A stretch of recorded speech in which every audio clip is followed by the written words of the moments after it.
Oi, meus amores, que bom encontrar com vocês. Vamos estudar? Estamos na segunda parte de O Livro dos Espíritos, que tem como título Do Mundo Espírita ou Mundo dos Espíritos. Estamos no primeiro capítulo, que trata dos espíritos, e estamos estudando a seção do texto que tem como título Progressão dos Espíritos.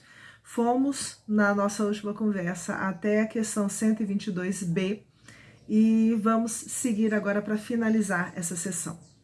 Na questão 123, Allan Kardec pergunta aos espíritos por que há Deus permitido que os espíritos possam tomar o caminho do mal?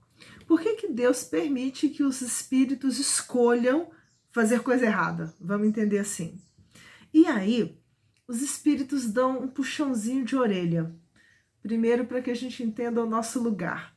E logo depois eles explicam aquilo que precisa ser pensado. Como ousais pedir a Deus contas de seus atos? Supondes poder penetrar-lhes os desígnios? Tipo assim, você acha que você consegue de verdade entender o que está passando na cabeça de Deus? É quase que aquela coisa assim, olha, vocês, vou falar diferente, a gente, Deus. Por que a gente está achando que a gente vai conseguir atingir o mesmo nível de entendimento dele? A gente está muito longe disso ainda. Podeis, todavia, dizer o seguinte: a sabedoria de Deus está na liberdade de escolher que ele deixa a cada um, porquanto assim cada um tem mérito de suas obras. Aquilo que pra gente pode parecer um problema, porque assim seria muito fácil, é só Deus proibir que todo mundo faça coisa errada e tá resolvido.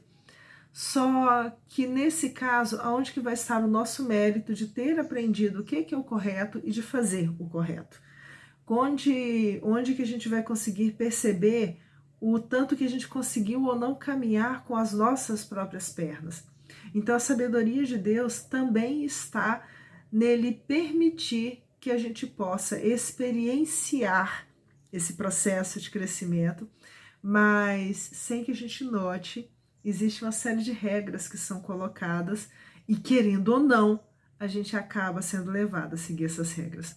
Da mesma forma que um pai aqui na Terra coloca para uma criança os recursos de aprendizado que são necessários para o seu crescimento, para o seu desenvolvimento.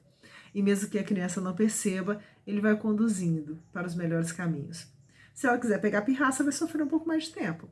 Se ela quiser seguir, vai passar menos aperto. E nesse exercício de respeito de escolha, nós vamos desenvolvendo e aprendemos também a perceber, mesmo que seja pouquinho, o quanto que é grande a criação divina, como que são grandiosos os desígnios de Deus. Questão 124.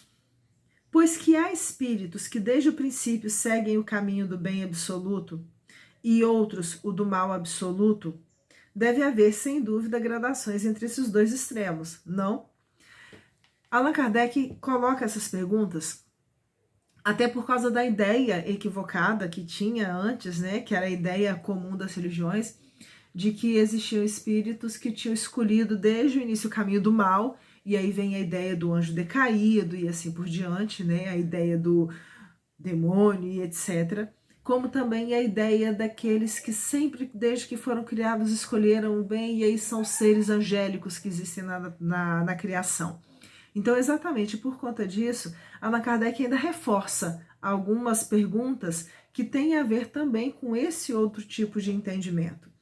E aí, repetindo a pergunta, vamos entender. Pois que há espíritos que desde o princípio seguem o caminho do bem absoluto e outros o do mal absoluto, deve haver, sem dúvida, gradações entre esses dois extremos, não? E aí os espíritos respondem, sim, certamente. E os que se acham nos graus intermediários constituem a maioria. A maioria de nós, espíritos, filhos de Deus, estamos nesse grau intermediário. Não seguimos desde o início o bem absoluto e também não seguimos desde o início o mal absoluto. Aliás, os que fazem essas escolhas são as exceções, são poucos. Questão 125. Os espíritos que enveredaram pela senda do mal poderão chegar ao mesmo grau de superioridade que os outros? A maioria fica nesse campo intermediário, né, como ele disse anteriormente, mas tem alguns que escolheram desde o início esse campo do mal, esse caminho do mal. A dúvida é, esses que escolheram o mal lá atrás e que vêm persistindo, insistindo no mal, eles vão chegar do mesmo modo, ao mesmo grau de superioridade que todos os outros? Porque alguns vão falar que isso daí é injusto. Nossa, eu fiz tudo certo, caminhei tudo direitinho, eu mereço estar aqui. Agora fulano, ele fez um monte de coisa errada, por que ele merece? Né? E a dúvida passa um pouco por esse caminho. E aí os espíritos respondem que sim, que esses que escolheram o mal também vão chegar ao mesmo grau de superioridade. Mas tem uma diferença. E eles colocam assim, mas as eternidades lhes serão mais longas. A sensação que eles vão ter desse período de castigo eterno vai ser talvez um pouco maior. Aliás, o mais provável, né, que essa ideia que a gente tem de punição eterna ou de paraíso eterno seja decorrente também desses períodos imensos em que alguns grupos permaneceram num espaço ou em outro. Questão, aliás, antes, Allan Kardec coloca uma nota nessa questão 125. Por estas palavras, as eternidades, se deve entender a ideia que os espíritos inferiores fazem da perpetuidade de seus sofrimentos, o que a gente acabou de comentar, cujo termo não lhes é dado ver, termo aqui no sentido de término, ideia que revive todas as vezes que sucumbem numa prova. Então, cada vez que a gente cai numa prova, que a gente sofre e a gente não vê possibilidade de fim, de término daquele sofrimento, isso cria em nós uma sensação de eternidade, como se aquilo nunca fosse acabar.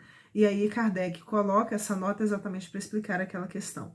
As eternidades, né, esse período de sofrimento que esses espíritos enfrentam serão mais longos. E por isso o caminho é mais doloroso. Pergunta 126. Chegados ao grau supremo da perfeição, os espíritos que andaram pelo caminho do mal têm aos olhos de Deus menos mérito do que os outros? É um lado diferente daquele comentário que a gente fez. Aqueles que escolheram o caminho do mal, eles vão ser olhados por Deus do tipo, você chegou até aqui, mas olha, você fez isso de errado, seu irmãozinho ali é melhor. Vamos tentar brincar, mas entendendo mais ou menos desse jeito.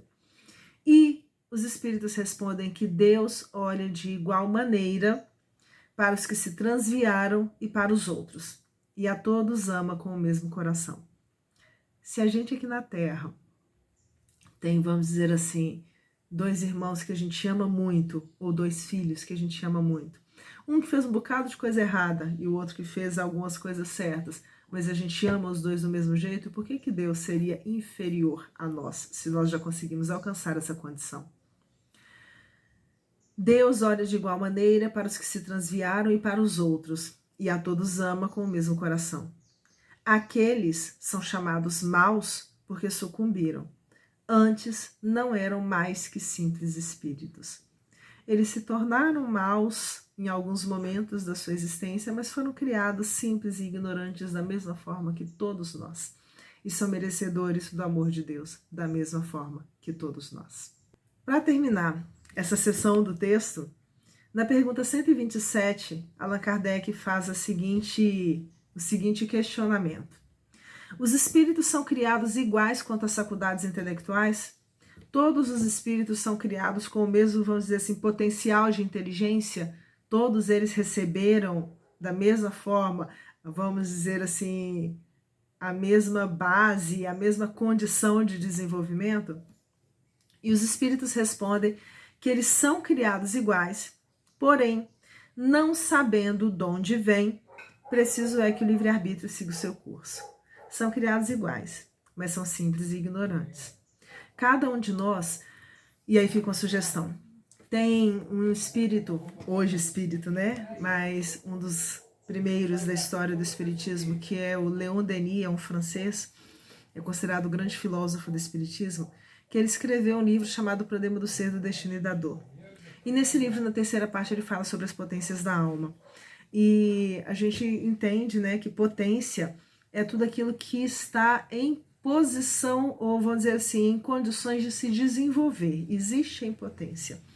E ele vai apresentar essas potências, que podem também ser vistas, vamos dizer assim, como sendo ferramentas para o nosso crescimento.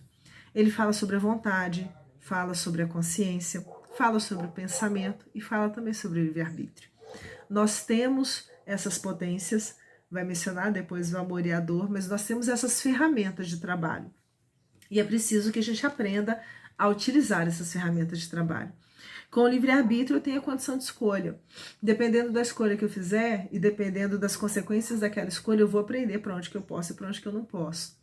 Ao mesmo tempo, o meu pensamento é como se fosse uma usina geradora de formas que também vai atrair outras ideias, outros pensamentos iguais àqueles emitidos por mim. É a minha forma de manifestação.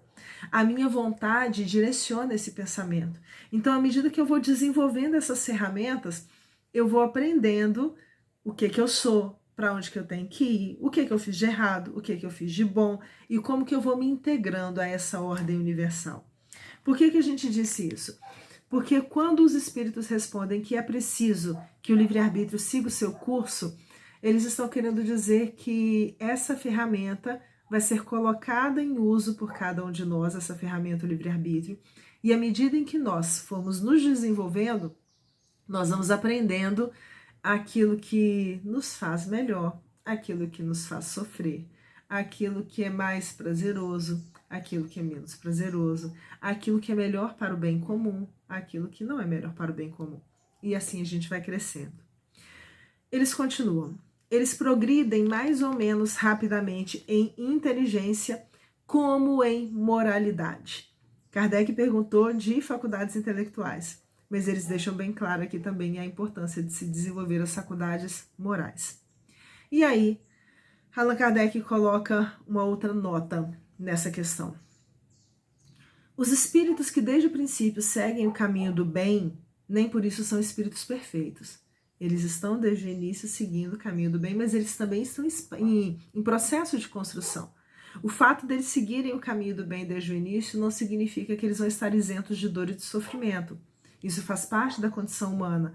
A gente aprende com o fogo, com o frio, com a água, com a terra, com o ar. A gente aprende com as condições da natureza e tudo isso gera também sofrimentos físicos que são perceptíveis a cada um de nós. Eu posso não ter feito nada de errado, mas eu posso sofrer moralmente com a tristeza, com a dor, com o sofrimento do meu irmão. Então, o fato de se seguir o caminho do bem não traz para mim a ideia de que eu já sou perfeito em tudo. Não, eu estou em processo de aprendizado da mesma forma. É como se, vamos comparar, como se fosse um aluno que desde o início ele optou por fazer todos os exercícios dentro da sala de aula, fazer todos os processos de aprendizagem e foi vencendo mais rápido aquelas etapas. Não significa que no primeiro ano, porque ele já escolheu, ele já era aluno nota 10 formado no mais alto curso que se poderia ter. É tudo um processo. Não tem, é certo, esses espíritos maus pendores, más tendências, mas precisam adquirir a experiência e os conhecimentos indispensáveis para alcançar a perfeição. Podemos compará-los a crianças que, seja qual for a bondade de seus instintos naturais, necessitam de se desenvolver e esclarecer, e que não passam sem transição da infância à madureza. Uma criança muito boazinha vai passar também por todos os processos, infância, pré-adolescência, adolescência, maturidade e assim por diante. Não se fica isento do processo de crescimento. Simplesmente, e aí ele começa a fechar, assim como há homens que são bons e outros que são maus desde a infância, também há espíritos que são bons ou maus desde a origem, com a diferença capital, com a diferença fundamental, de que a criança tem instintos já inteiramente formados, enquanto que o espírito, ao formar-se, não é nem bom nem mau. Tem todas as tendências, e toma uma ou outra direção por efeito do seu livre-arbítrio, pela sua escolha. E é assim que os processos evolutivos se iniciam. Encerramos a sessão Progressão dos Espíritos, começamos na nossa próxima conversa a parte do capítulo dos Espíritos que trata de anjos e demônios. Um beijo grande para vocês, fiquem com Deus.